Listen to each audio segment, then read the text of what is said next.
Lucas 4:43. Lucas 4:43 diz: Ele, porém, lhes disse: é necessário que eu anuncie o evangelho do reino de Deus também às outras cidades, pois para isso é que fui enviado.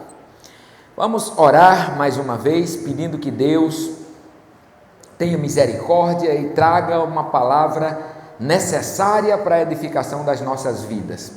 Pai amado, todos estamos aqui querendo aprender do Senhor, e se seu Espírito não nos ensinar, nós sairemos daqui vazios. Saímos de nossas casas por N razões, mas aqui junta e intercede com a quantidade maior de razões é que nós viemos ouvir a sua voz. Portanto, pedimos em nome de Jesus que o Senhor fale com profundidade aos nossos corações. Essa é a nossa oração em Cristo Jesus, por nós, rogando por sua misericórdia. Amém. Amém. Que Deus nos ensine, que Deus abra os nossos ouvidos para a gente entender aquilo que Ele separou para nós nesta noite.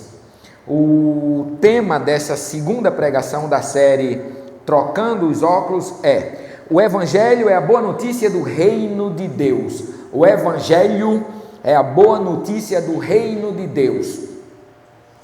A série Trocando os Óculos, esta é a segunda pregação delas, tem como finalidade trazer para o nosso entendimento por que a Igreja Batista em Coqueiral faz o que faz, da forma que faz, e trocando os óculos tem a ver com a maneira como nós olhamos para a Bíblia, ou como nós olhávamos para a Bíblia e olhamos hoje, e essa nova maneira, bota nova entre aspas, porque nós não julgamos nova, é o que garantiu a essa igreja ao longo dos seus 93 anos quase de vida, mudar e mudar tanto e ser quem ela é. Uma coisa é fato, todo mundo que conhece essa igreja profundamente percebe que ela está preocupada em levar o Evangelho de Jesus de um jeito talvez não parecido com aquilo que é convencional. E a série Trocando os Óculos tenta nos fazer entender como é que nós olhamos para a Bíblia e como é que esse novo olhar para a Bíblia, novo entre aspas de novo, nos empurra para a missão da maneira que nós cumprimos. Na primeira pregação, preguei sobre o conceito de salvação, dizendo que com os óculos antigos, salvação era a libertação da nossa alma do inferno para o céu, de maneira que ser salvo é, depois da morte eu vou para o céu. Trocando os óculos, olhando para a Bíblia sem os óculos da religião, entendemos que salvação significa a restauração de todas as coisas, e entendíamos naquela primeira pregação por que essa igreja se preocupa com o rio Tegipió, por que essa igreja se preocupa com a dor de Maria, por que essa igreja se preocupa com a alma de Zé Marcos, e aí vai. Nessa de hoje eu quero trazer os conceitos de Evangelho e Reino de Deus, conforme a Igreja Batista em Coqueiral entende. Quando eu era adolescente, e você possivelmente vai se identificar com isso que eu estou dizendo, quando eu era adolescente,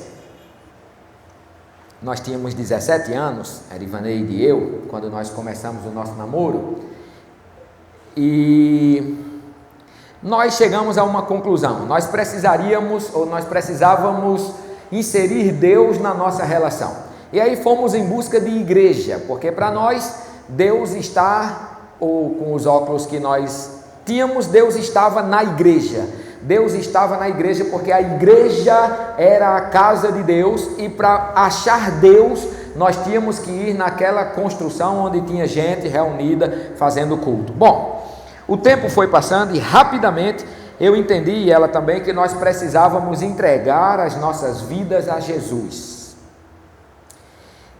E o sinal era simples, para que todo mundo soubesse que nós entregamos as nossas vidas a Jesus, bastava que num culto, na hora que o pastor fizesse um negócio chamado de apelo, a gente levantasse a nossa mão e fosse lá para frente. Aí todo mundo ia saber que nós estávamos nos convertendo e aceitando o Evangelho, aceitando o Jesus do Evangelho e nos tornando inclusive evangélicos, e por causa desse Evangelho nós estávamos convertidos agora, nossas almas estariam escapadas do inferno e nós entregaríamos a nossa vida a Jesus. Eu tinha uma crise muito grande com isso. Por quê? Porque no meu coração eu sabia que eu tinha entregado a minha vida a Jesus como meu Senhor e Salvador. Senhor é um processo, Salvador não. Salvador é instantâneo porque é pela graça, mas Senhor, a gente vai de tempos em tempos, até hoje eu vou me convertendo ao senhorio de Cristo. Mas eu entendia quando diziam assim, deixa Jesus ser o seu Senhor e Salvador, ou pior, quando diziam assim, entreguem sua vida a Jesus, entreguem suas vidas a Jesus, eu dizia, mas eu entreguei minha vida a Jesus. Então por que você não levanta a mão? E eu sabia que uma coisa era uma coisa, outra coisa era outra coisa. Eu sabia que uma coisa era eu ter no meu coração a convicção de que eu entreguei a minha vida a Jesus. Agora eu sabia que a outra coisa era, na hora que eu levantasse a minha mão, tudo mudaria, e o problema não era esse, mas é que muitas coisas mudariam para além daquilo que eu achava que deveria mudar quando eu entregasse a minha vida a Jesus. Na época não tinha internet, não tinha computador, quem era tampa de cruz era datilógrafo. A gente não tinha esse negócio de baixar programa, mas numa linguagem de hoje, eu digo que entregar a vida a Jesus nesse arranjo, ou seja, aceitar Jesus, entender o Evangelho e receber o Evangelho de Cristo nesse arranjo, é como quando você vai baixar um programa de computação, e aí você vai baixar um programa, por exemplo, vai baixar o Audacity, e quando você baixa o Audacity, vem um bocado de programinha que você não sabe nem para que serve, e você pensa que está baixando um programa, e está baixando mais 3, 4, 5, quando você vai olhar o seu computador, está cheio de programas, e um perito chega para você e diz, tem vírus. E você diz, como assim? Não, porque você baixou esse programa, e você diz, não, esse eu não baixei, baixou. E você baixou esse outro programa, mas eu não baixei, baixou. Baixou quando você baixou o Audacity, ou qualquer outro programa, e vem aqueles a reboque. Vem aqueles juntos que você não sabe nem para que serve. Quando nós levantamos as nossas mãos e dizemos, aceitei Jesus como meu Salvador, numa igreja, baixa-se o programa da salvação e uma série de outros programas vêm a reboque que talvez Deus que Deus nunca pediu. Dependendo da igreja você tem que mudar de roupa, não é verdade? Deus nunca pediu, é um programa anexo. Você tem que dar dízimo, Deus nunca pediu, é um programa anexo que baixam no programa que te deram da salvação. Você tem que mudar a linguagem, Deus nunca pediu. A não ser que você não tenha linguagem que danifique a sua integridade, a integridade do outro ou a santidade de Deus. Mas Deus nunca pediu, mas é um programa anexo. Você tem que baixar os seus novos amigos, você automaticamente abandona uma série de amigos que você tinha e tem que fazer um novo grupo de amigos que você já é obrigado a chamar de irmãos e irmãs, mesmo você nunca tendo visto aquele sujeito, como é que eu nunca te vi e vou te chamar de irmão. Mas é um programa anexo. E aí vem baixando nesse programa da salvação, em nome do Evangelho, uma série de programas anexos. Por que que isso acontece? Porque nós confundimos o Evangelho de Jesus com o Evangelho da igreja. Nem sempre, Zé Marcos, você está dizendo que são duas coisas diferentes, na maioria das vezes, eu não estou dizendo que é necessariamente diferente, mas que a igreja acrescenta um turbilhão de tantas coisas que na maioria das vezes descaracteriza o Evangelho de Jesus completamente. Esse é um grande problema, porque baixamos esse programa que a gente não pediu para baixar. Eu não pedi para parar de jogar futebol quando eu levantei minha mão com 10 anos de idade, mas eu fui jogar futebol na escola e disseram, ei, O que foi? Você não é crente? Isso era em 85, já mudou um pouquinho. Sou. Pode não, rapaz, sai daí que crente não pode jogar bola. Sou, gente, peraí, quer dizer que aceitar Jesus significa que eu agora não posso mais brincar de bola aqui? Não sabia, não estava no pacote, veio na nota de rodapé, não é verdade? Quando você compra um negócio que vem lá embaixo, aquela nota lá com 30 linhas que você não consegue ver nem com a lupa, estava ali, eu não tinha visto. A gente confunde o evangelho e a gente vai entrando num arranjo de religião que descaracteriza tanto o evangelho que pode ser que esse monte de roupas, de panos que a gente vai botando em cima, de programas novos que a gente vai botando em cima, faça com que aquilo que a gente vive seja outra coisa, mas não seja o evangelho de Jesus. Eu vou dar um exemplo. Uma vez numa igreja que eu pregava em Natal, não no dia que eu estava pregando, graças a Deus, mas um pouco menos de um mês antes de eu vir pregar, mataram um adolescente na porta. E os irmãos se alvoroçaram, o pastor estava pregando, e aí o pastor disse: que foi? Pastor, deram uns tiros aqui. Isso aí é problema lá de fora, todo mundo senta e preste atenção que Deus está falando. Depois chega a mãe daquele menino e começa a chorar na porta da igreja, na frente do corpo, todo baleado, e alguém quer ir socorrer junto com a mãe, ajudar aquela mulher, o menino já estava morto, e o pastor: todo mundo está proibido de sair daqui, porque a gente não pode se misturar com as coisas do mundo. Bom, chegar a esse nível de entendimento de evangelho é você achar que é crente, mas não é mais. Já se descaracterizou tanto que a igreja já está desviada há muito tempo e ela não consegue entender. Jesus veio para pregar, ou para ser, ou para anunciar um evangelho. O que é a palavra evangelho? A palavra evangelho é boa notícia. Boa notícia, e por si só ela não significa nada, ela pode ser qualquer boa notícia é um evangelho. Então nós temos que redefinir qual é a boa notícia do evangelho que nós pregamos. E a boa notícia do evangelho que nós pregamos, ela está muito confundida dependendo dos óculos religiosos que nós usamos. Dependendo da denominação, a boa notícia é: você era sujo, agora é limpo, você era ímpio, agora era santo, você se misturava, agora não se mistura mais, você agora é povo escolhido, propriedade santa, comprada pelo sangue do Cordeiro, deixa o mundo se arrebentar, porque nossa pátria não é aqui, nossa pátria é no céu. Tudo que estiver acontecendo aí não tem nada a ver conosco, salvamos a nossa alma e nós temos que ir em busca de salvar outras almas. Isso é um tipo de evangelho. Outro evangelho muito forte no Brasil é: pare de sofrer. Você participa desse arranjo aqui, aceita esse arranjo aqui e você vai parar de sofrer. Sua doença vai embora rapidamente quando você manipular ou uma corrente, ou levar uma água ungida, ou qualquer outra coisa, ou sei lá, você vai arranjar seu emprego, você vai trocar seu carro por um carro zero. Então isso é um outro evangelho, e tem muitos evangelhos por aí, mas Jesus diz em Lucas, o texto que nós lemos, 4:43, que ele deveria ir para outras cidades, anunciar a boa notícia, ou seja, o evangelho do reino de Deus, porque foi para isso que ele veio.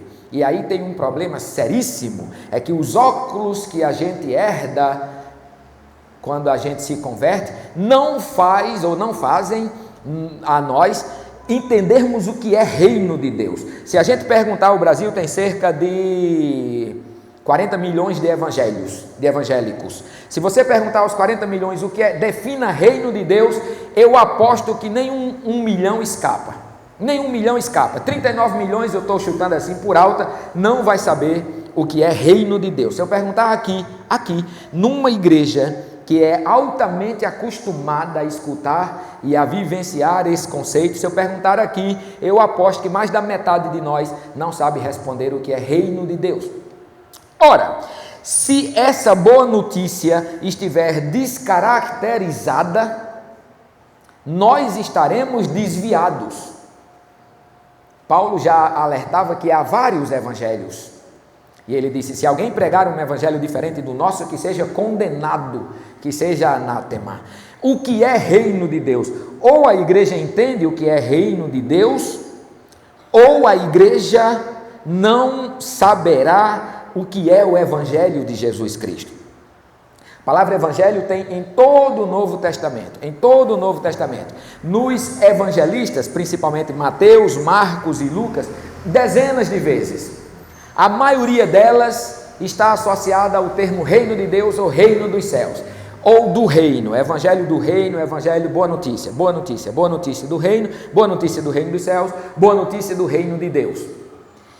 Esse tema reino de Deus é tão importante na pregação evangélica, que se nós olharmos para o livro de Mateus cita, eu estou falando de um livro da Bíblia, Mateus cita reino de Deus 50 vezes, 50 vezes. Em Mateus, todas as parábolas de Jesus, sem exceção de uma, todas elas ensinam sobre reino de Deus. Pode ler qualquer parábola de Jesus em Mateus, que vai estar ensinando sobre reino de Deus. Em Lucas, mais de 40 vezes o termo é citado. O reino de Deus é como um grão de mostarda. O reino de Deus é como um homem que saiu a semear. O reino de Deus é como uma mulher que perdeu uma dracma. O reino de Deus é como uma ovelha que se perdeu. O reino de Deus é sempre assim, sempre assim, sempre assim. Em Mateus todo, por exemplo, só 4 capítulos não falam de reino de Deus. Os 2 primeiros, que Jesus ainda era menino, não tinha começado o ministério. Os 2 últimos, que Jesus estava na cruz. Os outros 24, são 28 capítulos, todos eles falam de reino de Deus. Então, ou a igreja entende o que é reino de Deus, ou a igreja não entenderá o que é o evangelho do reino de Deus, o evangelho de Jesus. Nas cartas de Paulo, eu fiz uma pesquisa ampla essa semana em todo o Novo Testamento. Nas cartas de Paulo, Paulo já vai tirando a expressão evangelho do reino de Deus ou dos céus. Ele só bota evangelho porque a igreja já sabia que quando se dizia evangelho de Jesus, era evangelho do reino. Evangelho de Deus era evangelho de reino.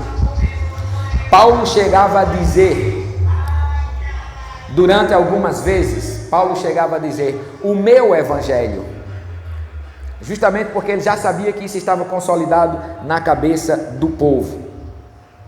Bom, então o grande problema não é saber o que é o evangelho, o grande problema é saber o que é o reino de Deus. Se eu não tivesse convicção de que uma parcela majoritária da igreja não sabe o que é reino de Deus,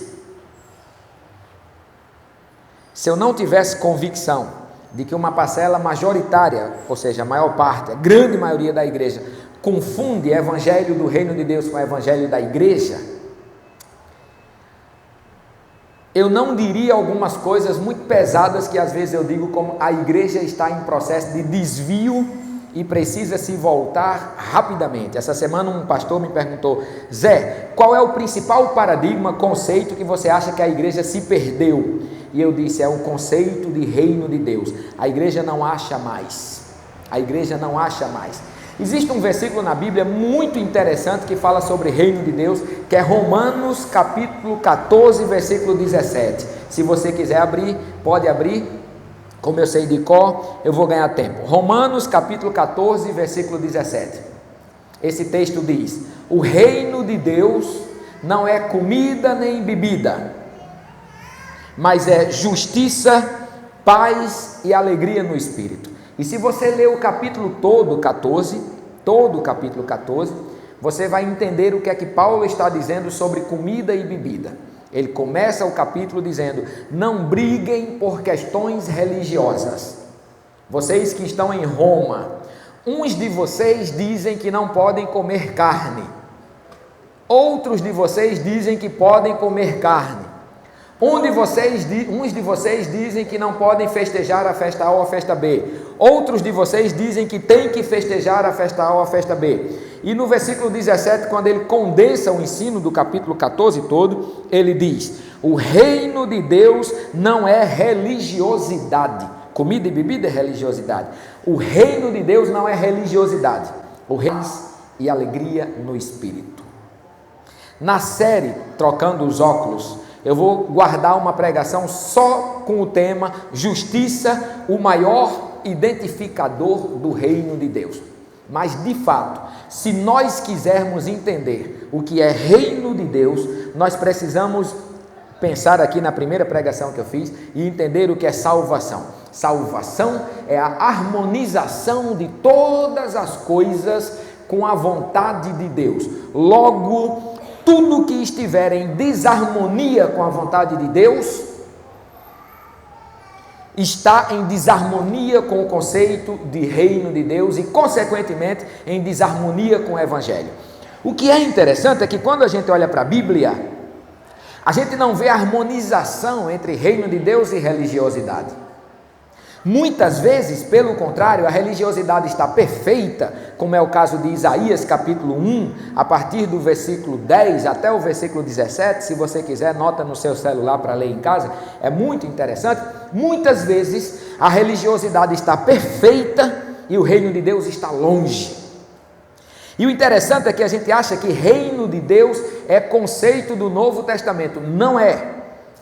Evangelho não é conceito de Novo Testamento, não é, porque reino de Deus está presente desde que o homem e a mulher caíram e se perverteram, e aí a restauração da ordem primeira e tudo que tem a ver com a restauração da harmonia primeira tem a ver com o reino de Deus. Só para você entender como Evangelho não é uma coisa do reino de Novo Testamento, eu quero que você veja Gálatas capítulo 3, versículo 8. Alguém abra aí? Gálatas capítulo 3, versículo 8. E alguém abra Gênesis capítulo 12, versículo 3. Capítulo 3, versículo 8, diz assim: Ora, tendo a Escritura previsto que Deus havia de justificar pela fé os gentios, anunciou primeiro o Evangelho a Abraão, dizendo: em ti serão benditas todas as nações da terra. É fantástica essa correlação. Aí você vai lá para Gênesis capítulo 12, versículo 3, principalmente a última parte, e está escrito: em ti serão benditas todas as nações da terra. O versículo 3 diz: abençoarei os que te abençoarem, amaldiçoarei os que te amaldiçoarem, e em ti serão benditas todas as nações da terra. Vou ler de novo Gálatas 3:8.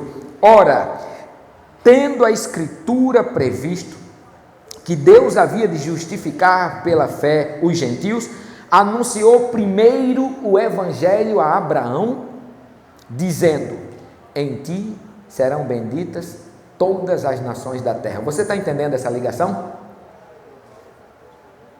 Então a essência do Evangelho é a harmonização de novo com a vontade de Deus. Isso é reino de Deus.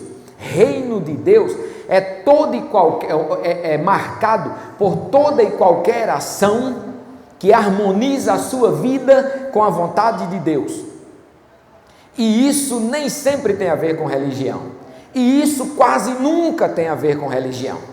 Quando a gente vai de Gênesis a Apocalipse, e eu não quero entrar aqui em justiça, mas de Gênesis a Apocalipse, a gente vai ver quais são as desarmonias que vão trazendo desmantelo para a vontade de Deus. Por exemplo, Caim matou Abel.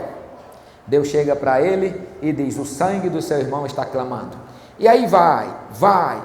Escravidão é desarmonia. Balança falsa na feira de cavaleiro. O cara pede 1 quilo de carne e só compra 950. Está na Bíblia.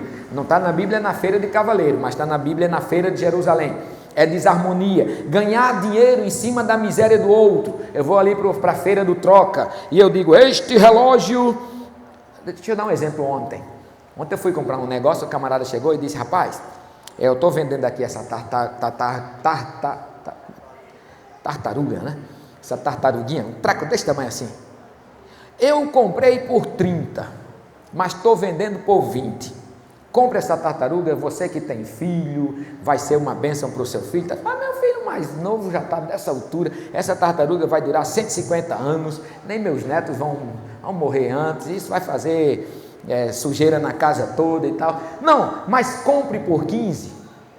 Mas eu não quero não a tartaruguinha. Ora, eu não sou besta, a gente mora do lado do lago e o que mais tem no lago é tartaruguinha. Então o cara vai lá, pega, bota num negocinho e diz, saiu comprando por 30. Se você faz isso na feira do troca, por exemplo, esse relógio foi 200, mas eu fui com sua cara te vendo por 150, quando você comprou por 50, isso é desarmonia com o reino de Deus.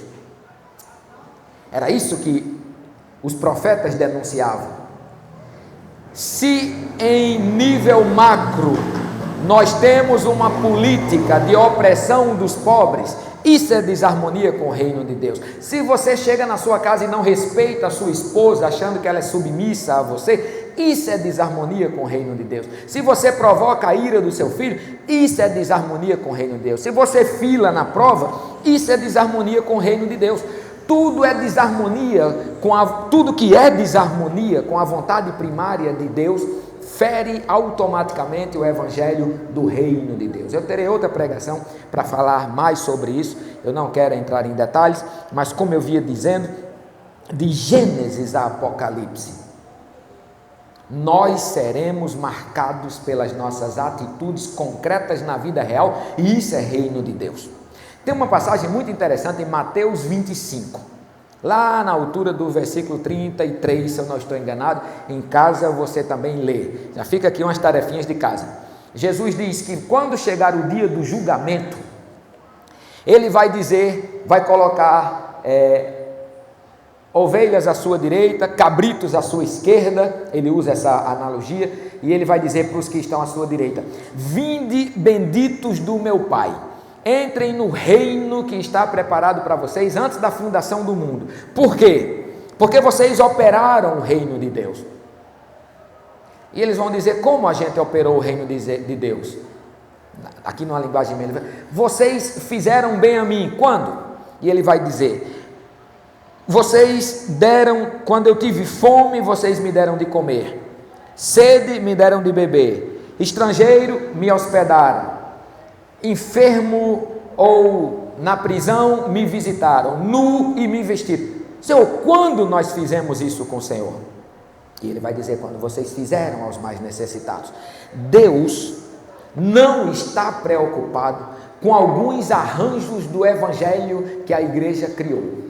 Essa igreja tem 2000 anos de história, e ela criou arranjos esquisitíssimos que Deus não está preocupado. Carlinhos Queiroz diz que ao longo do tempo a igreja se tornou perita em fazer o que Deus não pediu. Deus não está preocupado se a gente constrói um mega templo ou não constrói, se a gente enche esse mega templo de gente ou não enche. Deus está preocupado com quantos meninos e meninas estão sendo agora vítimas porque, sei lá, não tiveram uma escola decente para estudar, ou não quiseram dar ouvidos aos seus pais, ou não tiveram pais para dar ouvidos, e agora estão vitimadas aí na mão de quem vende pedras de crack. Deus está preocupado com um sujeito que no seu trabalho oprime o outro, ou um sujeito que no seu trabalho é oprimido pelo outro. Estas coisas da vida real são as coisas que preocupam o coração de Deus. Você não vai ver em nenhum momento na Bíblia Deus dizendo, estou triste porque você não foi para o culto. Eu não estou dizendo que é para você deixar de vir. Em outra passagem a palavra diz, não deixe de se congregar. Aqui é o ambiente por excelência da nossa semana, onde nós aprendemos. Mas Deus não está preocupado com a quantidade de vezes do seu relatório. Vai chegar um momento em Mateus 7, que uns vão dizer, Senhor, em seu nome profetizamos, em seu nome expulsamos demônios, em seu nome, ele vai dizer, afastem-se de mim, eu não conheço vocês. Ou seja, o verdadeiro evangelho empurra a igreja para fora, empurra a igreja para o mundo, para que a igreja de Jesus, operadora por excelência desse evangelho, ela não é a única, mas ela é a operadora por excelência desse evangelho, não concentre a prática da sua fé nos templos, mas concentre a prática da sua fé nas vidas reais das pessoas. Deus está muito preocupado, muito mais preocupado com uma pessoa que está sendo discriminada porque é negra do que para uma centena de pessoas que estão levantando as mãos e dizendo: vim para adorar-te, vim para louvar. Essas coisas são importantes para tu e para mim. Para Deus o importante é a gente fazer a justiça do reino de Deus, a harmonização com o reino de Deus. Evangelho de verdade não é marcado por arranjo religioso. Evangelho de verdade é marcado por todas as condições concretas da vida, e a igreja é evangelística não ao passo em que ela faz pessoas levantarem a mão e entrarem no seu arranjo religioso, mas a igreja é evangelística ao passo em que ela harmoniza a vida real com a vontade de Deus. Logo, você não é evangélico a partir do momento que você levantou sua mão e aceitou o arranjo religioso da Igreja Batista em Coqueiral. Não. Você é evangélico a partir do momento que você submeteu sua vida a Jesus e Deus usa sua vida para promoção da vida alheia, a sua que já foi salva e a alheia para você salvar. Isso é ser evangélico. Entende isso? Então fica aqui esses dois conceitos que na verdade se condensam em um só: o evangelho do reino de Deus. Que Deus nos abençoe, que Deus nos ajude a entender essas coisas. Essa pregação